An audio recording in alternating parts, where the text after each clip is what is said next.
नमस्कार प्रेक्षक मंडळी. लपंडावच्या नवीन प्रोमोमध्ये आपण पाहतोय मालिकेत एक खूपच मोठा ट्विस्ट आलेला आहे. सरकारच्या बर्थडे दिवशी घरी पार्टी ठेवलेली असते. घरचे बाहेरचे पाहुण्यासहित काही पत्रकारही तिथे उपस्थित असतात. आणि आता सखी सरकारला वाढदिवसाच्या शुभेच्छा देत म्हणते, हॅपी बर्थडे आई. जे झालं गेलं ते विसरून आता आपण एक नवी सुरुवात करूया.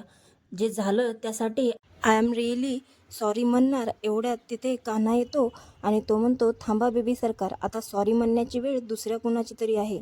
आणि कान्हाच्या मागून एक चेहरा येतो. तो असतो खऱ्या तेजस्विनी कामतचा. आता खऱ्या तेजस्विनी कामत सर्वांसमोर आल्यावर काय होणार हे सत्यच असेल की कुणाचं स्वप्न, तुम्हाला काय वाटतं कमेंटमध्ये नक्की सांगा. आणि ह्याच मालिकेचे पूर्ण एपिसोड तुम्हाला माझ्या चॅनलवरती पाहायला आवडतील का? जर आवडणार असतील तर हेही मला कमेंटमध्ये नक्की सांगा. आणि मालिकेच्या अशाच नवनवीन प्रोमोसाठी चॅनलला सबस्क्राईब नक्की करा.